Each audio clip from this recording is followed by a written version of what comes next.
আসসালামু আলাইকুম ওয়া রাহমাতুল্লাহ। যারা যারা সালাম দিচ্ছ সবাইকে ওয়ালাইকুম আসসালাম ওয়া রাহমাতুল্লাহি ওয়া বারাকাতুহু। আমি যে বিষয়টা লিখেছি সেটা নিয়ে আলোচনা শুরু করছি। তোমরা যারা লাইভে আছো মনোযোগ দিয়ে বিষয়টার প্রতি লক্ষ্য করো। আমরা আজকে গুরুত্বপূর্ণ একটা টপিকস নিয়ে আলোচনা করব, যে দ্বিপদ নামকরণ পদ্ধতি। এখানে আমরা কয়েকটা বিষয় নিয়ে কথা বলতে চাই। এখানে আমরা জানবো দুইটা গুরুত্বপূর্ণ সংজ্ঞা। এখানে আমরা জানবো দুটি গুরুত্বপূর্ণ সংজ্ঞা। একটা হচ্ছে দ্বিপদ নাম কাকে বলে, এটা জ্ঞানমূলকের জন্য ইম্পর্টেন্ট একটা সংজ্ঞা, যে দ্বিপদ নাম কাকে বলে। আরেকটা গুরুত্বপূর্ণ সংজ্ঞা হচ্ছে দ্বিপদ নামকরণ পদ্ধতি কাকে বলে, এটাও জ্ঞানমূলকের জন্য গুরুত্বপূর্ণ একটা সংজ্ঞা। দ্বিপদ নামকরণ পদ্ধতির সংজ্ঞাটাও গুরুত্বপূর্ণ। সুতরাং দুটি গুরুত্বপূর্ণ সংজ্ঞা এখানে আমরা কথা বলবো, মনোযোগ দিয়ে লক্ষ্য করবেন সবাই। এবং আরেকটা গুরুত্বপূর্ণ জ্ঞানমূলক প্রশ্ন এখানে আমরা পাবো, দ্বিপদ নামকরণ পদ্ধতির লক্ষ্যটা কি, দ্বিপদ নামকরণ পদ্ধতির লক্ষ্য, এটাও আরেকটা গুরুত্বপূর্ণ প্রশ্ন। তাহলে তিনটা জ্ঞানমূলক প্রশ্ন এবং কিছু এমসিকিউ নিয়ে আলোচনা করছি এখানে। এটা একটা এমসিকিউ অবশ্য, মনোযোগ দিয়ে লক্ষ্য করবেন। তাহলে আলোচনা হচ্ছে মানুষের বৈজ্ঞানিক নাম তোমরা সবাই জানো, হোমো স্যাপিয়েন্স। মানুষের বৈজ্ঞানিক নাম হোমো স্যাপিয়েন্স। মানুষের বৈজ্ঞানিক নাম হোমো স্যাপিয়েন্স। গোল আলুর বৈজ্ঞানিক নাম হচ্ছে সোলানাম টিউবারোসা। গোল আলুর বৈজ্ঞানিক নাম সোলানাম টিউবারোসা। কেন এই নামের দরকার? এই নামের দরকার এজন্য যে বিজ্ঞানীরা চায় প্রতিটা জীবকে সম্মান করতে। জীবদেরকে সম্মান করার জন্য বিজ্ঞানীরা তাদেরকে একটা আলাদাভাবে সায়েন্টিফিক নেম দেয়, যার নাম হচ্ছে বৈজ্ঞানিক নাম। তাহলে আমরা জীব, এই পৃথিবীর যে কোনো জীবকে সম্মান করতে চাই তাদেরকে একটা নাম প্রদানের মাধ্যমে। জীবদেরকে আমরা যে নাম দেই সেই নামটার নাম হচ্ছে বৈজ্ঞানিক নাম। কিন্তু খেয়াল করে দেখো, প্রত্যেকটা বৈজ্ঞানিক নামের দুইটা অংশ রয়েছে। যেমন মানুষের বৈজ্ঞানিক নাম হোমো স্যাপিয়ান, গোল আলুর বৈজ্ঞানিক নাম সোলানাম টিউবারোসাম। প্রত্যেকটা বৈজ্ঞানিক নামের দুটি অংশ। যেমন আমরা এখানে দেখতে পাচ্ছি, এখানে সালাম দিয়েছে হেলেন ইসলাম। হেলেন ইসলাম, ওর হচ্ছে নামের দুইটা অংশ, একটা হচ্ছে হেলেন আরেকটা হচ্ছে ইসলাম। তাহলে এখানে হেলেন ইসলামের নামটা দুই পদ বিশিষ্ট। তার উপরে সালাম দিয়েছে মরিয়ম বেগম, ওর নামের দুইটা অংশ, মরিয়ম একটা অংশ, বেগম একটা অংশ। তার উপরে সালাম দিয়েছে খান সবুর, খান সবুরের নামে দুইটা অংশ, একটা হচ্ছে খান আর একটা সবুর। তার উপরে কমেন্ট সালাম দিয়েছে শিখা সিংহ, দুইটা অংশ, নামের প্রথমটা শিখা তারপরে অংশ সিংহ। তাহলে এভাবে এখানে যারা কমেন্টস করেছে ওদের নামে যেরকম দুটি অংশ, এখানে আমরা দেখতে পাচ্ছি আমাদের বৈজ্ঞানিক নামেরও দুইটা অংশ হতে হবে। বিজ্ঞানী ক্যারোলাস লিনিয়াস নিয়ম করে দিয়েছে বৈজ্ঞানিক নামের দুইটা অংশই হতে হবে। যেমন এখানে কমেন্টস করেছে রাফিউ মোহাম্মদ মোশাররফ, ও নিজের নাম 3 পদ বিশিষ্ট রেখেছে, রাফিউ মোহাম্মদ মোশাররফ, ওর নামও 10 পদ বিশিষ্ট রাখুক, আমার কোনো সমস্যা নাই। কিন্তু বৈজ্ঞানিক নামে দুইটা পদ থাকতে হবে, তার বেশি করা যাবে না, এটা বিজ্ঞানীদের নিয়ম। এখানে কমেন্টস করেছে ফারহানা, সালাম দিয়েছে ফারহানা আফরোজ কনা। ফারহানা আফরোজ কনা নামের তিনটা অংশ, ফারহানা আফরোজ কনা, ওর নামে ও 3টা পদ কেন, ওর নামে ও 10টা পদ যোগ করুক, আমার কোনো সমস্যা নাই। কিন্তু যখন কোন জীবের বৈজ্ঞানিক নাম দিতে হবে তখন 2 পদের বেশি দিতে গেলে সেটা গ্রহণযোগ্য হবে না। কারণ আমাদের বিজ্ঞানী ক্যারোলাস লিনিয়াস নিয়ম করে দিয়ে গেছে 2 পদের বেশি করলে সেই নাম নিবে না। তাহলে বিজ্ঞানীরা বৈজ্ঞানিক নাম দেওয়ার জন্য নির্দিষ্ট নিয়ম করে দিয়ে চলে গেছে যে 2 পদের বেশি নাম তুমি দিতে পারবা না। তাহলে মানুষের বৈজ্ঞানিক নাম হোমো স্যাপিয়েন্স, গোল আলুর বৈজ্ঞানিক নাম সোলানাম টিউবারোসাম। এভাবে প্রত্যেকটা জীবের বৈজ্ঞানিক নাম আমরা দেখতে পাচ্ছি 2 অংশ বিশিষ্ট, যার প্রথম অংশটা হচ্ছে গণ নাম বা জেনাস নাম, প্রথম অংশটা গণের নাম বা জেনাস নাম, দ্বিতীয় অংশটা হচ্ছে প্রজাতির নাম বা স্পিসিস নেম। তাহলে প্রত্যেকটা জীবের বৈজ্ঞানিক নামের 2টা অংশ থাকে, প্রথম অংশটা গণের নাম বা জেনাস নাম, দ্বিতীয় অংশটা প্রজাতির নাম বা স্পিসিস নাম। এবার বৈজ্ঞানিক নাম দ্বিপদ নামকরণের যে সংজ্ঞা, দ্বিপদ নাম কাকে বলে আর দ্বিপদ নামকরণ পদ্ধতি কাকে বলে, অনেকে অনেক ভাবে সংজ্ঞা লিখে, কিন্তু আমি যে সংজ্ঞাটা লিখেছি ইনশাআল্লাহ এই সংজ্ঞাটা লিখলে তুমি স্যারকে খুশি করতে পারবা। সুতরাং আমি যেভাবে সংজ্ঞাটা লিখছি সেই স্টেপগুলো ফলো করো। কোনো একটা জীবের বৈজ্ঞানিক নাম, কোনো একটি জীবের বৈজ্ঞানিক নাম যা দুটি অংশ বা পদ নিয়ে গঠিত। কোনো একটি জীবের বৈজ্ঞানিক নাম দুটি অংশ বা পদ নিয়ে গঠিত, যার প্রথম অংশটা গণের নাম বা জেনাস নেম, দ্বিতীয় অংশটা হচ্ছে প্রজাতির নাম বা স্পিসিস নেম।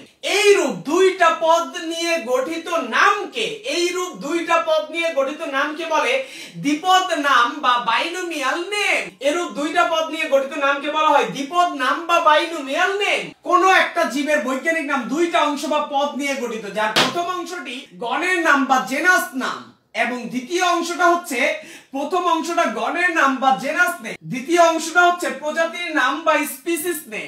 এইরূপ দুটি পদ নিয়ে গঠিত নামকরণের প্রক্রিয়াকে দ্বিপদ নামকরণ পদ্ধতি বা বাইনোমিয়াল নোমেনক্লেচার সিস্টেম বলে। বাইনোমিয়াল মানে দ্বিপদ, নোমেনক্লেচার মানে নামকরণ, সিস্টেম মানে পদ্ধতি। তাহলে দ্বিপদ নাম কাকে বলে, দ্বিপদ নামকরণ পদ্ধতি কাকে বলে, দুটি সংজ্ঞা আমি এখানে দিয়েছি যেটা পরীক্ষার জন্য গুরুত্বপূর্ণ। এবার আমি তোমাদেরকে বলতে চাই যে দ্বিপদ নামকরণ এইভাবে বৈজ্ঞানিক নাম দেওয়ার দরকার কি ছিল? মানুষই তো ভালো ছিল, আবার হোমো স্যাপিয়েন্স এর দরকার, প্রবলেমে পড়ে গেলাম। এখন মানুষ তো একটা নাম ছিল, আবার এখানে দরকার কি এই ধরনের নামের? দ্বিপদ নামকরণের দরকারটা কি ছিল? বিজ্ঞানীরা বলছে দ্বিপদ নামকরণ পদ্ধতির একটা লক্ষ্য আছে। লক্ষ্যটা হচ্ছে বৈচিত্র্যময় এই জীবজগতের প্রত্যেকটা জীবকে বিজ্ঞানীরা আলাদাভাবে সঠিকভাবে এক একটা জীবকে জানবে। যেমন মানুষকে আজকে তুমি হোমো স্যাপিয়েন্স বলছো, রাইট? আচ্ছা, এবার আসো আমি কিছু উদাহরণ তোমাকে দিয়ে দিই। যেমন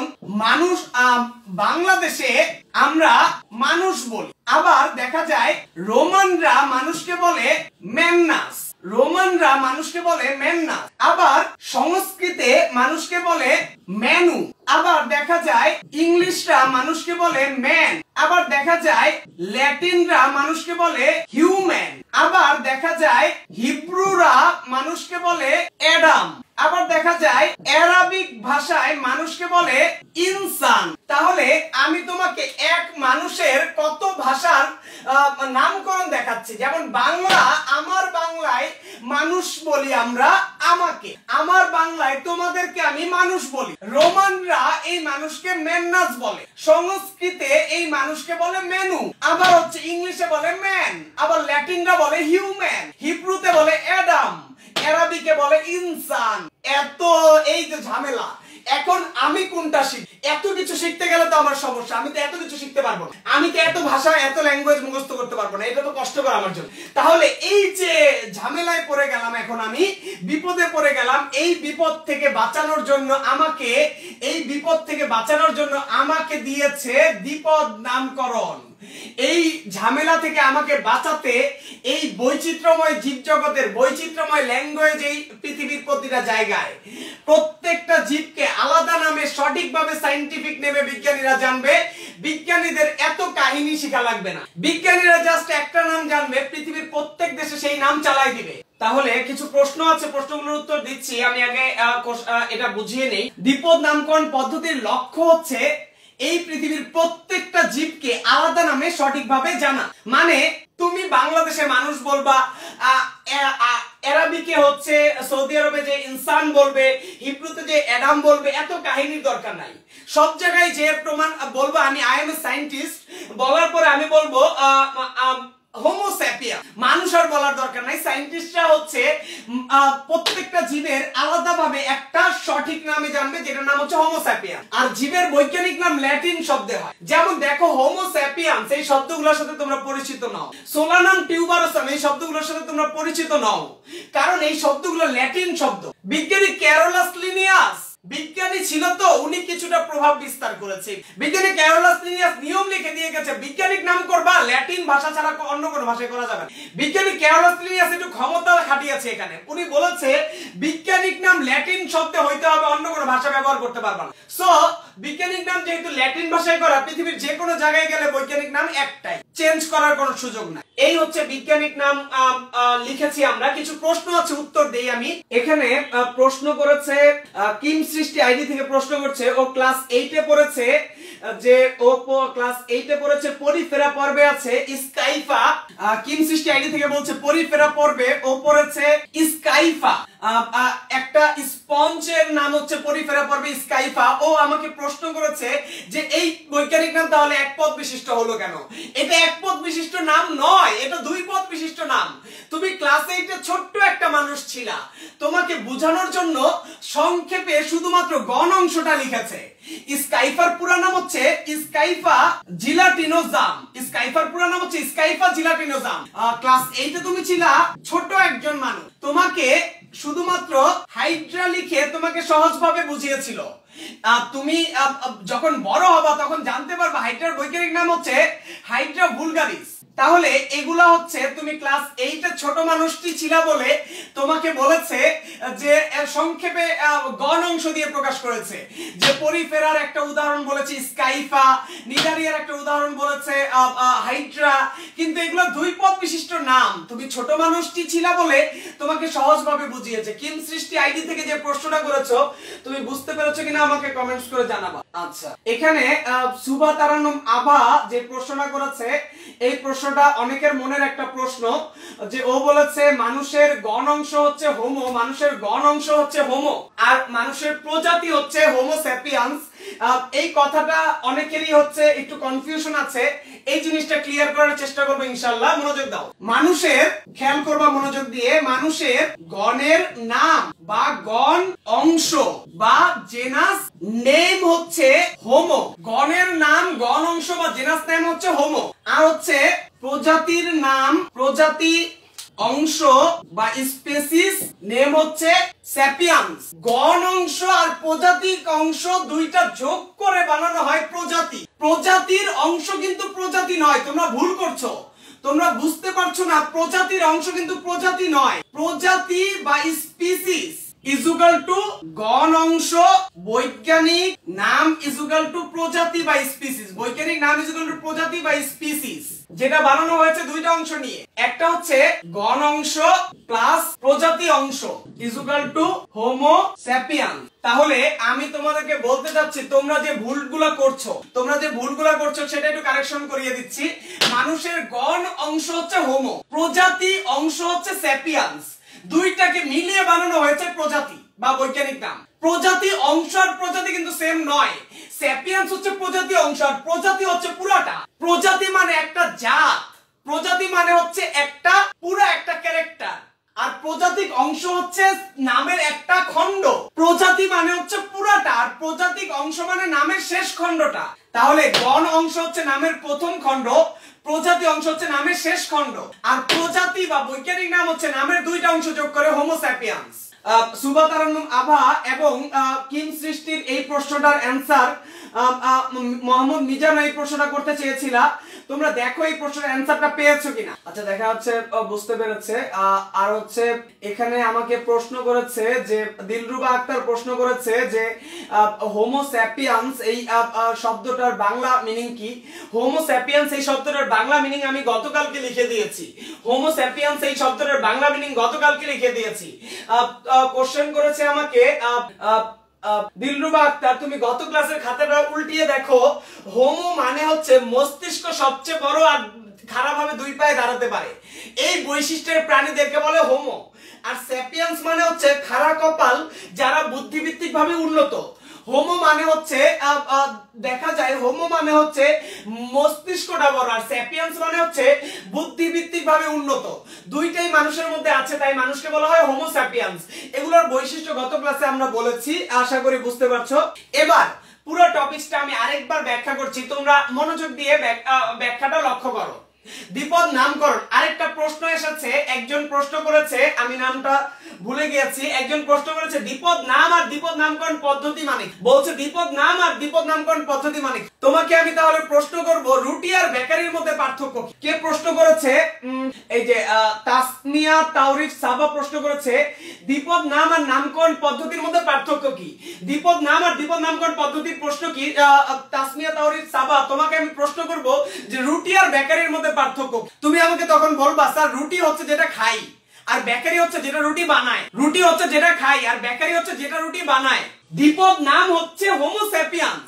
আর এই হোমো স্যাপিয়েন্স নামটা দেওয়ার কিছু রুলস আছে, নামটা দেওয়ার কিছু পদ্ধতি আছে, সিস্টেম আছে। তুমি চাইলে একটা জীবের নাম দিয়ে দিবা না, সেভাবে হবে না। তুমি মণিপুর স্কুল খুলে গেল ফেব্রুয়ারি মাসে, ঠাস করে মণিপুর স্কুল ফেব্রুয়ারি মাসে খুলে দিল। তোমরা সবাই স্কুলে যে তোমরা এখন তো পড়াশোনা করে তোমরা হচ্ছে ছোটখাটো একজন বিজ্ঞানী হয়ে গেছো। এখন তোমাদের মতো একজন ছোট বিজ্ঞানী স্কুলে ক্লাসরুমে ঢুকে দেখলা এমন একটা পোকা, এই পোকাকে পৃথিবীর কেউ কোনোদিন দেখে নাই। এই পোকা মণিপুর স্কুলে নতুন আবিষ্কার করেছো তুমি। তুমি এখন চাইলেই নাম দিয়ে দিবা, ফেসবুকে স্ট্যাটাস দিয়ে দিবা আমি একটা বিজ্ঞানী, খুদে বিজ্ঞানী, আমি একটা দ্বিপদ নামকরণ। না, হবে না। তুমি ফেসবুকে স্ট্যাটাস দিয়ে দিলেই তোমার নামকরণ হবে না। তোমার নামকরণ করতে গেলে কিছু নিয়ম আছে, রুলস আছে, যেটা আমরা শিখাবো আগামী ক্লাসে ইনশাআল্লাহ। সো নামকরণের একটা নিয়ম আছে, যেখানে নামকরণ দেওয়ার রুল বলা হয় সেটা হচ্ছে দ্বিপদ নামকরণ পদ্ধতি। আর রুলস অনুসারে নাম দেওয়ার পরে সেটাকে বলে দ্বিপদ নাম। তাসমিয়া তাওরিফ সাবা, তুমি বুঝতে পারলে আমাকে কমেন্টস করে জানাবো তুমি বুঝতে পেরেছো কিনা। সিনথিয়া সাবা প্রশ্ন করেছে ভাইরাস কোন রাজ্যের জীব? এই প্রশ্নের অ্যান্সার অবশ্য নিচে মোহাম্মদ মিজান কিম সৃষ্টি ওরা বলে দিয়েছে, ভালো মেয়েরা, যে ভাইরাস কোনো জীব নয়। ভাইরাস জীব হলে জীবের মধ্যে আমরা রাখতাম, ভাইরাস তো জীব নয়। ভাইরাস জীব হলে আমরা জীবের মধ্যে রাখতাম, ভাইরাস কোনো জীব নয়। এবার আমি পুরো টপিকসটাকে আরেকবার ব্যাখ্যা করছি, তোমরা একটু মনোযোগ দিয়ে সবগুলো টপিকসটা আরেকবার ব্যাখ্যা করছি, তোমরা মনোযোগ দিয়ে লক্ষ্য করো। আমরা এখানে আলোচনা করব 3টা জ্ঞানমূলক প্রশ্ন এবং একটা এমসিকিউ। যেমন দ্বিপদ নাম বা বাইনোমিয়াল নেম কাকে বলে, দ্বিপদ নামকরণ পদ্ধতি বা বাইনোমিয়াল নোমেনক্লেচার সিস্টেম কাকে বলে, দ্বিপদ নামকরণ পদ্ধতির লক্ষ্য কি, এবং দ্বিপদ নামকরণের ভাষা কি হতে হবে সেটা একটা এমসিকিউ। 3টা জ্ঞানমূলক প্রশ্ন, একটা এমসিকিউ। তোমরা মনোযোগ দিয়ে লক্ষ্য করো, বোর্ডে আসো। মানুষের বৈজ্ঞানিক নাম হোমো স্যাপিয়েন্স, গোলালুর বৈজ্ঞানিক নাম সোলানাম টিউবারোসা। এখানে মানুষের বৈজ্ঞানিক নামের হোমো হচ্ছে গণের নাম বা জেনাস নেম, এবং গোলালুর বৈজ্ঞানিক নামে সোলানাম হচ্ছে গণের নাম বা জেনাস নেম। মানুষের বৈজ্ঞানিক নামে স্যাপিয়েন্স হচ্ছে প্রজাতির নাম বা স্পিসিস নেম, গোলালুর বৈজ্ঞানিক নামে টিউবারোসাম হচ্ছে প্রজাতির নাম বা স্পিসিস নেম। তাহলে আমরা দেখতে পাচ্ছি বৈজ্ঞানিক নামে 2টা অংশ দিয়ে বিজ্ঞানীরা বানাচ্ছে এই নামগুলো। তাহলে কোন একটা জীবের বৈজ্ঞানিক নাম 2টা অংশ বা পদ নিয়ে গঠিত হয়, যার প্রথম অংশ হচ্ছে গণ বা জেনাস নেম আর দ্বিতীয় অংশ হচ্ছে প্রজাতি বা স্পিসিস নেম। তাহলে কোন একটা জীবের বৈজ্ঞানিক নাম 2টা অংশ বা পদ নিয়ে গঠিত হয়, যার প্রথম অংশ গণের নাম বা জেনাস নেম, দ্বিতীয় অংশটা হচ্ছে প্রজাতির নাম বা স্পিসিস নেম। এইরূপ 2টা পদ নিয়ে গঠিত নামকরণ নামকে, 2টা পদ নিয়ে গঠিত নামকে বলা হয় বাইনোমিয়াল নেম, আর 2টা পদ নিয়ে গঠিত নামকরণের পদ্ধতিকে বলা হয় দ্বিপদ নামকরণ পদ্ধতি বা বাইনোমিয়াল নোমেনক্লেচার সিস্টেম। এখানে একটা প্রশ্ন করেছিল কিম সৃষ্টি থেকে যে পরিফেরার স্কাইফার বৈজ্ঞানিক নাম এক পদ বিশিষ্ট কেন? এক পদ নয়, প্রত্যেকটা বৈজ্ঞানিক নাম 2 পদ বিশিষ্ট। তুমি যে জায়গায় এক পদ পাবা, তোমার বুঝতে হবে তুমি আজকে ছোট বলে তোমাকে একটা পদ শিখাচ্ছে, তুমি বড় হলে 2 পদ পেয়ে যাবা। যেমন স্কাইফার বৈজ্ঞানিক নাম স্কাইফা জিলাটিনোজাম, হাইড্রার বৈজ্ঞানিক নাম হাইড্রা ভুলগারিস, এগুলো তুমি আস্তে আস্তে শিখতে পারবা। কয়েকজন প্রশ্ন করেছিল যে গণের নাম হোমো আর প্রজাতির নাম হোমো স্যাপিয়েন্স, এটা নিয়ে একটু কনফিউজ। না, প্রজাতির নাম হোমো স্যাপিয়েন্স না, প্রজাতির নাম অনলি স্যাপিয়েন্স। গণের নাম, নামকরণের প্রথম খণ্ডটা হচ্ছে গণের নাম, দ্বিতীয়টা হচ্ছে প্রজাতির নাম, আর প্রজাতি মানে হচ্ছে 2টা যোগ করে যেটা হয়। তাহলে মানুষের গণের নাম বা গণ অংশ বা জেনাস নাম হচ্ছে হোমো, মানুষের প্রজাতির নাম প্রজাতি অংশ বা স্পিসিস নাম হচ্ছে স্যাপিয়েন্স, এবং মানুষের বৈজ্ঞানিক নাম হচ্ছে গণ অংশ প্লাস প্রজাতিক অংশ 2টা যোগ করে হোমো স্যাপিয়েন্স। আশা করি বুঝতে পারছো। এবার এই দ্বিপদ নামকরণ শিখবা কেন, দরকার কি? কারণ মানুষ এই পৃথিবীর বিভিন্ন জায়গায় এক একজন একটা জীবকে অনেক নামে ডাকে। যেমন বাংলা, আমার বাংলায় মানুষকে আমরা মানুষ বলি, রোমান দেশে ম্যানাস বলে, সংস্কৃতিতে ম্যানু বলে, ইংলিশে ম্যান বলে, ল্যাটিনে হিউম্যান বলে, হিব্রুতে অ্যাডাম বলে, আরবিকে ইনসান বলে। কিন্তু এই যে এত নাম, এখন বিজ্ঞানীরা ডিসিশন নিল যে এমন একটা পদ্ধতি আমরা বানাবো যে এই পৃথিবীর প্রত্যেকটা জীবকে সব বিজ্ঞানীরা একটা সঠিক নামে জানবে। তাহলে দ্বিপদ নামকরণ পদ্ধতির লক্ষ্য পরীক্ষায় আসলে পুরো ওয়ার্ড গুলো যেভাবে লিখেছি একটা ওয়ার্ড ডানে বামে চাপানো যাবে না। দ্বিপদ নামকরণের লক্ষ্যে একটা ওয়ার্ড যদি ডানে বামে চাপাও তুমি হচ্ছে 0 পাবা পরীক্ষায়। যেমন তুমি লিখলা বৈচিত্র্যময় জীব জগতের প্রতিটা জীবকে আলাদা নামে সুন্দরভাবে জানা, তুমি 0 পাবা। সঠিকভাবে জানা, সঠিকভাবে লিখতে হবে। বৈচিত্র্যময় জীব জগতে তুমি এখানে লিখলা রহস্যময় জীব জগতের প্রতিটা জীবকে রহস্যময় লিখেছো, বৈচিত্র্যময়ের জায়গায় 0 পাবা তুমি। ওয়ার্ড গুলা যেভাবে আছে লক্ষ্যের মধ্যে একটা ওয়ার্ড ডানে বামে করা যাবে না। তাহলে দ্বিপদ নামকরণ পদ্ধতির লক্ষ্য একটাই, তা হচ্ছে বৈচিত্র্যময় জীব জগতের প্রত্যেকটা জীবকে আলাদা নামে সঠিকভাবে জানবো। যেমন পৃথিবীর যেই জায়গাতেই যাও মানুষের বৈজ্ঞানিক নাম হোমো স্যাপিয়েন্স। আর বৈজ্ঞানিক নাম নিয়ে বেশি গন্ডগোল লাগে না, তার কারণ হচ্ছে বৈজ্ঞানিক নামের ভাষা হচ্ছে ল্যাটিন, সারা বিশ্বে একই ভাষা। তুমি বাংলাদেশে বসে বৈজ্ঞানিক নাম দিবা, তোমার ল্যাটিন ভাষা ইউজ করতে হবে। তুমি আমেরিকায় বসে বৈজ্ঞানিক নাম দিবা, ল্যাটিন ভাষা ইউজ করতে হবে। তুমি সৌদি আরবে বসে বৈজ্ঞানিক নাম দিবা, তোমার ল্যাটিন ভাষা ইউজ করতে হবে। তাহলে জীবের নামকরণে ল্যাটিন শব্দ হওয়ায় বৈজ্ঞানিক নাম সারা বিশ্বে একই রকম হয়ে থাকে। তোমরা যারা লাইভে আছো দ্রুত আমাকে প্রশ্ন করে জানাও তোমাদের এই বিষয়টা ক্লিয়ার হয়েছে কিনা। কোনো কোশ্চেন থাকলে জানাও, প্রশ্ন না থাকলে সেটাও দ্রুত জানাও। তোমরা দ্রুত কমেন্টস করলে আমি দ্রুত নেক্সট অংশে যেতে পারবো। আচ্ছা, দেখা যাচ্ছে তোমরা বুঝতে পেরেছো। তাহলে আমি নেক্সট টপিকে যাচ্ছি দ্রুত। আচ্ছা, দিলরুবা আক্তার লিখেছে যে আমি দ্বিপদ নামকরণে যে লক্ষ্যটা লিখেছি এটা যেভাবে লিখেছি সেভাবেই লিখবে নাকি সেকেন্ড লাইন থেকে লিখবে? আমি যেভাবে লিখেছি সেভাবে লিখবা, এভাবে লিখবা। আমি আবার বলে দিচ্ছি যে দ্বিপদ নামকরণ পদ্ধতির লক্ষ্য স্যার একটাই, তা হচ্ছে বৈচিত্র্যময় জীব জগতের প্রতিটা জীবকে আলাদাভাবে জানা। এভাবে যেভাবে বলেছি সেভাবে লিখবা যে দ্বিপদ নামকরণ পদ্ধতির লক্ষ্য একটাই, তা হচ্ছে এই বৈচিত্র্যময় জীব জগতের প্রতিটি জীবকে আলাদা নামে সঠিকভাবে জানা। দিলরুবা আক্তার তুমি বুঝতে পারলে আমাকে কমেন্টস করে জানাবা। লাইভে যারা আছো দ্রুত কমেন্টস করে জানাও তোমাদের লেখা শেষ হয়েছে কিনা। লাইভে যারা আছো দ্রুত কমেন্টস করে জানাও তোমাদের লেখা শেষ হয়ে গেছে কিনা। তোমাদের লেখা শেষ হলে আমি দ্রুত বলা শুরু করতে পারবো। আচ্ছা, অনেকেই লেখা তাহলে লেখা শেষ হয়েছে, অনেকেই দেখা যাচ্ছে। তোমরা মনোযোগ দিয়ে লক্ষ্য করো, গুরুত্বপূর্ণ কয়েকটা বিষয় এখানে আলোচনা করব। এখানে কয়েকটা গুরুত্বপূর্ণ বিষয় নিয়ে আলোচনা করব। দুইটা জ্ঞানমূলক প্রশ্ন। জ্ঞানমূলক প্রশ্ন হচ্ছে আইসিবিএন এর পূর্ণরূপ। আইসিবিএন এর পূর্ণরূপ গুরুত্বপূর্ণ একটা জ্ঞানমূলক প্রশ্ন। তারপর আরেকটা জ্ঞানমূলক প্রশ্ন হচ্ছে আইসিজেটেন এর পূর্ণরূপ। এগুলো গুরুত্বপূর্ণ অংশ। তারপরে যা রয়েছে এগুলো সবগুলো হচ্ছে এমসিকিউর জন্য খুবই ইম্পর্টেন্ট। তাহলে তারপরের গুলা এমসিকিউর জন্য খুবই ইম্পর্টেন্ট। তারপরের এই সবগুলো অংশ এমসিকিউর জন্য খুবই ইম্পর্টেন্ট। এমসিকিউর জন্য প্রত্যেকটা বিষয় ইম্পর্টেন্ট। সুতরাং আমি তোমাদেরকে বলতে চাই এখানে যে বিষয়গুলো আজকে লিখেছি দুইটা সংজ্ঞা এখানে আছে, দুইটা জ্ঞানমূলক প্রশ্ন যে আইসিবিএন কি, আইসিজেটেন কি। আচ্ছা, তোমরা একটু আগে জানলা যে দ্বিপদ নামকরণ পদ্ধতি। একটা মেয়ে তো প্রশ্নই করে বসলো যে তাসমিয়া তাওরিফ সাবা নামের একটা মেয়ে প্রশ্ন করে বসেছিল যে দ্বিপদ নামকরণ পদ্ধতিটা আবার এই পদ্ধতি দিয়ে আপনি কি বোঝাচ্ছেন? হ্যাঁ, পদ্ধতি দিয়ে আমি বোঝাচ্ছি যে দ্বিপদ নামকরণ যে তুমি করবা একটা নিয়ম আছে, সেই নিয়মের মাধ্যমে করতে হবে। সাপোজ তুমি বাংলাদেশে রাজনীতি করবা বা এমপি ইলেকশন করবা, তুমি ইলেকশনে দাঁড়াতে চাও, তুমি হচ্ছে যে এই যখন নির্বাচন হয় তখন ইলেকশন করার জন্য তুমি রেডি হয়েছো, কিন্তু তুমি জানোই না যে বাংলাদেশের সংবিধানে লেখা আছে অপ্রাপ্ত বয়স্কদের নির্বাচনে এমপি মনোনয়ন পাবে না। তুমি এটা জানোই না। এর মানে তুমি যে এমপি ইলেকশন করবা বা তুমি রাজনীতি করবা তুমি নিয়মিত জানো না। সো তোমার জন্য এমপি ইলেকশন করা প্রযোজ্য নয়। ঠিক একই রকম দ্বিপদ নামকরণ করতে গেলে তোমার কিছু নামকরণের নিয়মাবলী জানতে হবে। এখন তুমি যখন এমপি ইলেকশন করতে গেলা, তোমাকে বের করে দিল যে তোমার মতো বাচ্চা অপ্রাপ্ত বয়স্কদের মনোনয়ন দেওয়া হয় না, তুমি বাংলাদেশের সংবিধান পড়ে আসো। তখন তুমি বইয়ের দোকানে গেলা যে বাংলাদেশের সংবিধান জিনিসটা, তখন সংবিধান বইয়ের দোকানদার বলবে সংবিধান হচ্ছে বই আকারে লিখিত একটা দলিল, বাংলাদেশের সব নিয়মাবলী, কখন রাজনীতি করতে পারবা, কোন অপরাধ করলে কতদিন শাস্তি হবে, সব লেখা আছে যেই দলিলে, সেটা হচ্ছে সংবিধান। তাহলে তুমি কোশ্চেন গুলো যে সংবিধান জিনিসটা, তখন তোমাকে সবাই বলবে সংবিধান হচ্ছে পুস্তক আকারে বই আকারে লিখিত একটা দলিল। সো সেই বইটা পড়লে তুমি জানতে পারবা যে তুমি কবে হচ্ছে এমপি ইলেকশন করতে পারবা, তুমি কবে বাংলাদেশের প্রধানমন্ত্রী বা রাষ্ট্রপতি ইলেকশন করতে পারবা, এগুলো তুমি সেখানে জানতে পারবা। তাহলে আমি বলছি আন্তর্জাতিকভাবে নামকরণ করতে গেলে, বৈজ্ঞানিক নাম দিতে গেলে কিছু নিয়ম নীতি মানতে হবে। উদ্ভিদের নাম দেওয়ার নিয়মগুলো লেখা আছে আইসিবিএন এর মধ্যে। উদ্ভিদের নাম দেওয়ার নিয়মগুলো লেখা আছে আইসিবিএন এর মধ্যে।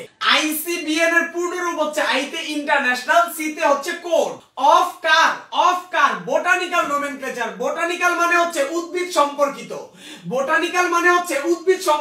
তাহলে একটা জিনিস তুমি আজকে শিখে রাখো, বোটানিক্যাল মানে হচ্ছে উদ্ভিদ সম্পর্কিত। তোমরা মিরপুরে থাকো, তোমরা বোটানিক্যাল গার্ডেনে গিয়েছো, বোটানিক্যাল গার্ডেনে যেয়ে দেখবা অনেক গাছপালা উদ্ভিদ আছে বলে এটার নাম হচ্ছে বোটানিক্যাল গার্ডেন, মানে এখানে অনেক উদ্ভিদ পাওয়া যায়। তাই উদ্ভিদের নাম দেওয়া হবে বোটানিক্যাল নোমেনক্লেচার মানে নামকরণ। ইন্টারন্যাশনাল কোড মানে হচ্ছে বই, কোড মানে হচ্ছে পুস্তক বা দলিল। তাহলে কোড মানে কি? কোড মানে এখানে লেখা হচ্ছে, কোড হচ্ছে পুস্তক আকারে লিখিত এক একটা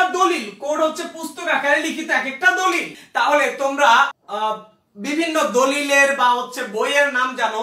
খাতাকে তোমরা বলো কপি বলো, খাতাকে তোমরা হচ্ছে খাতা বলো ইংরেজিতে। এই খাতার মধ্যে আমরা বিভিন্ন জিনিস লিখে রাখি, এরকম একটা খাতা বা বইয়ের নাম হচ্ছে কোড মানে পুস্তক আকারে, বইয়ের মতো আকারে লিখিত এক একটা দলিল। যেখানে উদ্ভিদের নামকরণের দলিল লেখা আছে সেটা হচ্ছে international code of botanical nomenclature. আর যেখানে প্রাণীর নামকরণের নিয়মগুলো লেখা আছে সেটা হচ্ছে আইসিজেটেন মানে হচ্ছে ইন্টারন্যাশনাল কোড অফ, কার নাম দিবে? Zoological nomenclature. জুওলজিক্যাল মানে হচ্ছে প্রাণীদের নামকরণ করা হবে যেখানে। তাহলে জুওলজিক্যাল শব্দটার অর্থ হচ্ছে প্রাণী সম্পর্কিত। এজন্যই তোমরা মিরপুরে থাকো, মিরপুর 1 নম্বরে তোমরা দেখেছো চিড়িয়াখানার উপরে লেখা চিড়িয়াখানা বা জু,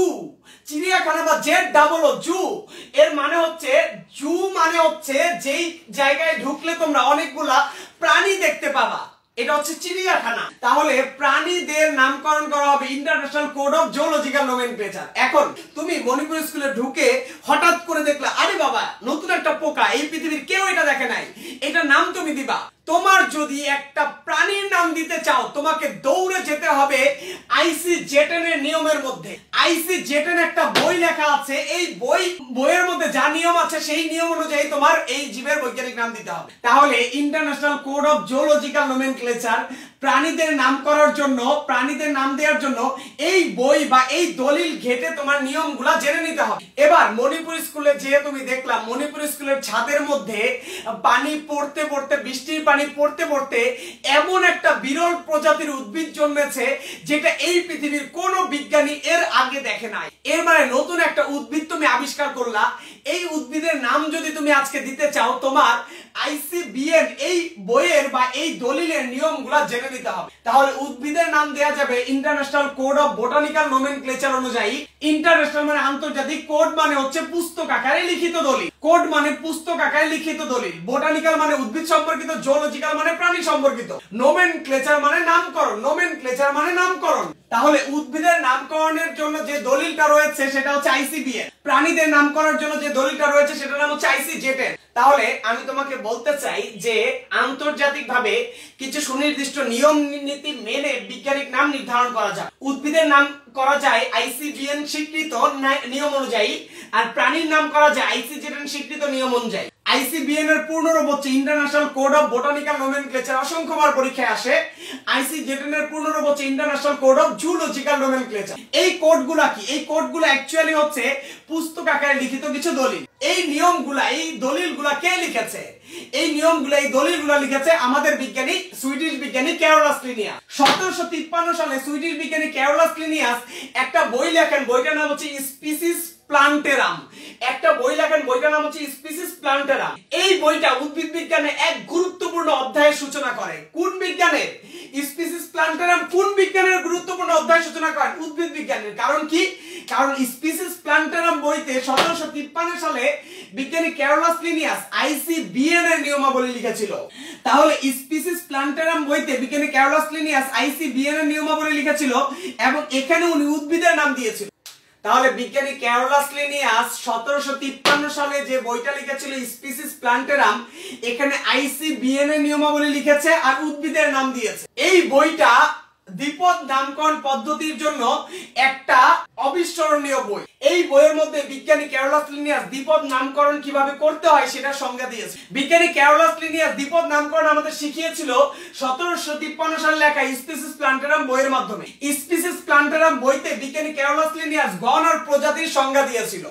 বিজ্ঞানী ক্যারোলাস লিনিয়াস গণ আর প্রজাতির সংজ্ঞা দিয়েছিল এবং বুঝিয়েছিল যে নামের প্রথম অংশটা হয় গণ আর নামের শেষ অংশটা হয় প্রজাতিক পদ।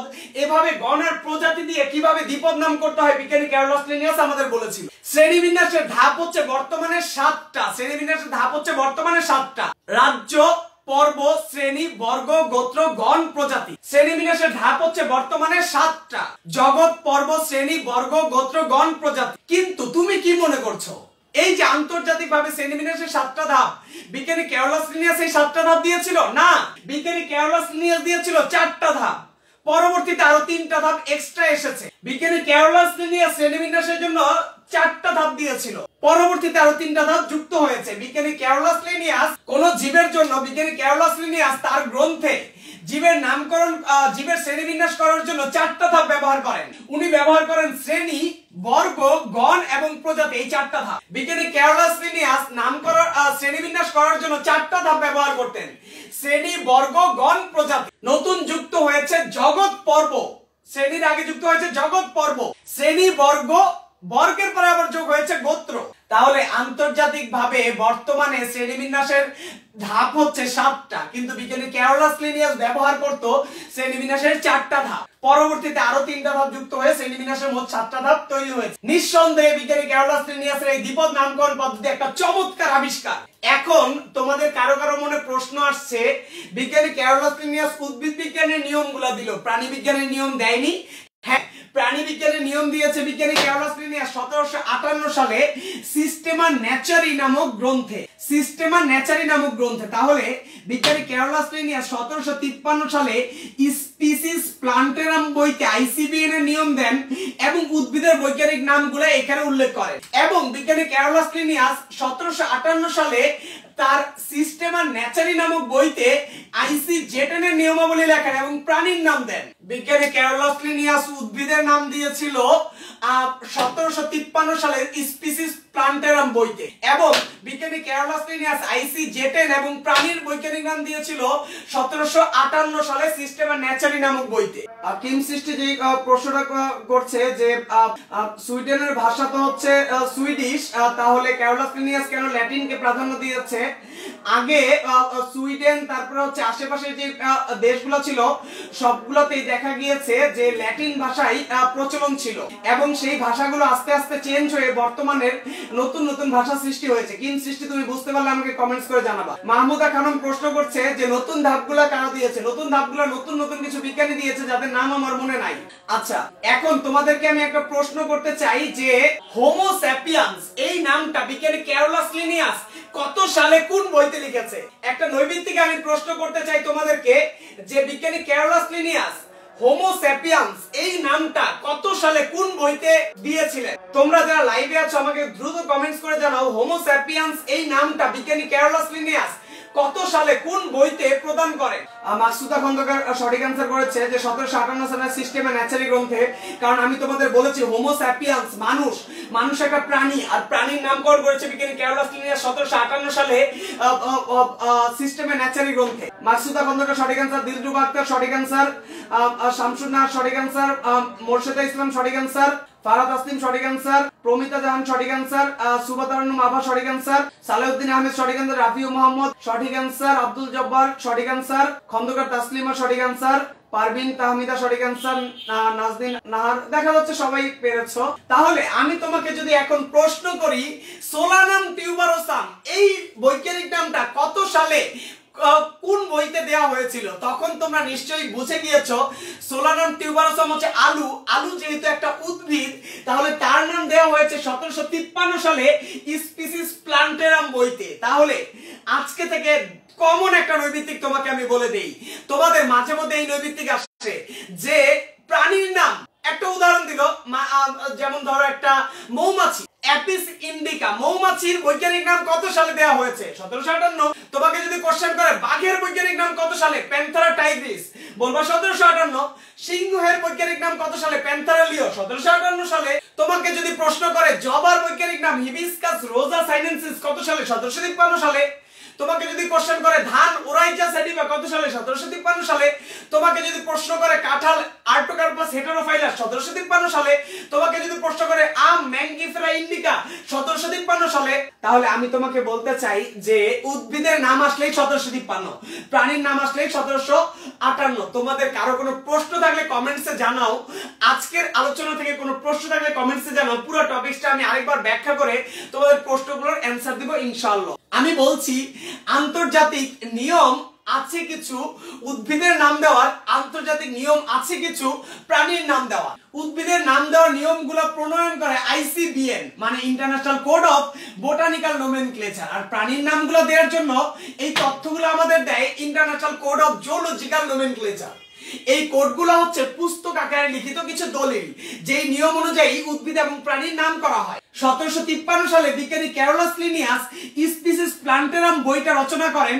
আর 1758 সালে বিজ্ঞানী ক্যারোলাস লিনিয়াস সিস্টেমা ন্যাচারি বইটা রচনা করেন। বিজ্ঞানী ক্যারোলাস লিনিয়াস 1753 সালে স্পিসিস প্লান্টেরাম বইটা লিখে উদ্ভিদ বিজ্ঞানের একটা গুরুত্বপূর্ণ অধ্যায়ের সূচনা করেন। এখানে উনি দ্বিপদ নামকরণ শিখিয়েছে আমাদের, গণর প্রজাতি শিখিয়েছেন এবং গণর প্রজাতির সমন্বয়ে কিভাবে একটা জীবের বৈজ্ঞানিক নাম করা যায় সেগুলো শিখিয়েছে। বিজ্ঞানী ক্যারোলাস লিনিয়াস উনার শ্রেণীবিন্যাসে 4টা করে ধাপ ব্যবহার করত, শ্রেণী, বর্গ, গণ, প্রজাতি। লিনিয়াসের এই দ্বিপদ নামকরণ পদ্ধতি একটা চমৎকার আবিষ্কার। 1758 সালে বিজ্ঞানী ক্যারোলাস লিনিয়াস প্রাণীদের নাম দেওয়ার জন্য সিস্টেমা ন্যাচারি বইটা রচনা করেন। বিজ্ঞানী ক্যারোলাস লিনিয়াস স্পিসিস প্লান্টেরাম বইতে উদ্ভিদের নাম দেন এবং ICBN এর নিয়মাবলী লেখেন। আর 1758 সালে সিস্টেমা ন্যাচারি গ্রন্থে প্রাণীর নাম দেন এবং ICBN এর নিয়মাবলী লিখেন। তোমাদের কয়েকজনকে আমি পরীক্ষার হলে লিখতে দেখি এই স্পিসিস প্লান্টেরাম লিখে নিচে দাগ দাও।